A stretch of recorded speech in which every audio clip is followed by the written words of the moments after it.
Mupian Aldo, magandang araw, maayong adlaw. Ngayong araw, samahan niyo akong gumala sa May Kulaman River. Bago ako makarating sa May Kulaman, lalakarin ko muna itong Kinapotsyan na isa ring sapa at tributary ng Kulaman River.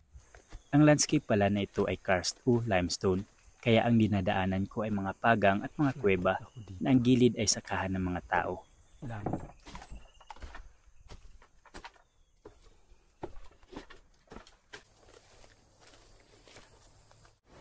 Malaking bahagi ang Kulaman River sa aking childhood memories. Dito kami naliligo at dito rin kami nanguhuli ng mga isda kasama ang lulo ko. Dati, marami pang malalaking puno sa gilid ng sapa. Ngayon, marami ng putol na puno ang nakaharang sa sapa.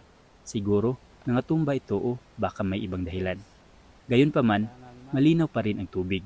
Medyo mababaw na. Sabi nga nila na ang pagkakilanlan o identity ng mga katutubo ay nakaugat sa kanilang landscape, tulad ditong sapa. Kaya nararapat lamang na alagaan sana natin ito.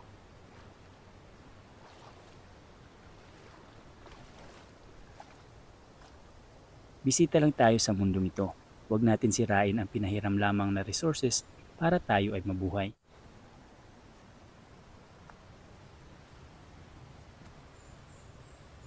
Isipin natin ang next generation na silang kawawa kapag patuloy nating inabuso ang ating kapaligiran.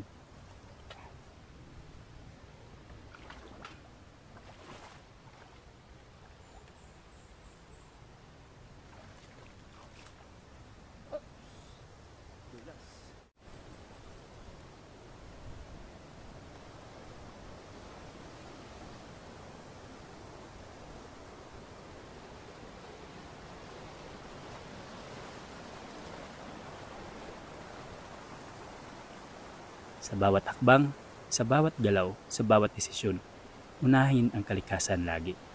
Amping Kanunay.